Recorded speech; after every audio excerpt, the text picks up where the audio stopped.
చెందకు భక్తుడా, ఈ మాయలోక ఛాయను చూచినప్పుడు.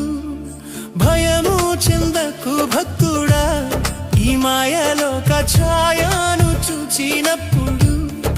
భయము చెందకు, నీకు జయము దయచేయువాడు. భయము చెందకు, నీకు జయము దయచేయువాడు. దేవుడే యెహోవాయున్నాడు, నీ సాయమునకు దేవుడే.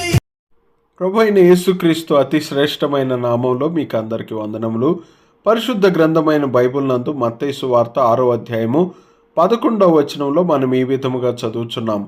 మా అనుదిన ఆహారము నేడు మాకు దయచేయము. మానవుని శారీరక ఆరోగ్యము అతని మానసిక, ఆత్మీయ, సామాజిక, వ్యవహారిక సంతులనాన్ని కూడా ప్రభావితం చేస్తుంది. శారీరక ఆరోగ్యము కొరకు మానవునికి మంచి ఆహారం యొక్క అవసరత ఉన్నది. మానవుని పాపమును బట్టి దేవుడు భూమిని శపించి, నేల మిమ్మును బట్టి శపించబడి ఉన్నది. ప్రయాసముతోనే నీవు బ్రతుకు దినములన్నీయు దాని పంట తిందువు. అది ముండ్ల తుప్పలను గచ్చ పొదలను నీకు మొలిపించును. పొలములోని పంట తిందువు. నీవు నేలకు తిరిగి చేరు వరకు నీ ముఖపు చెమట కార్చి ఆహారము తిందువు అని అన్నాడు. ఇప్పుడు దురాశ అను నేల యొక్క పరిస్థితి మానవుని పాపం వల్లనే సంభవించింది.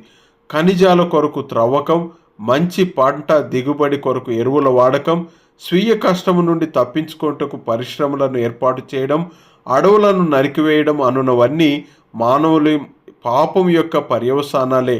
ఇందువలన భూమి మూల్గుచున్నది, తన విడుదల కొరకు కనిపెట్టుచున్నది. ప్రభువైన యేసుక్రీస్తు జీవాహారము నేనే అని అన్నాడు. రొట్టెను చేయుటకు ఎలాగైతే గోధుమలను దంచుతారో ప్రభువైన యేసుక్రీస్తు కూడా అలాగుననే మనుష్యుల రక్షణార్థమై దుఃఖము అనుభవించాడు. కొరడాలతో కొట్టబాటు వలన ఆయన శరీరము దంచబడినది.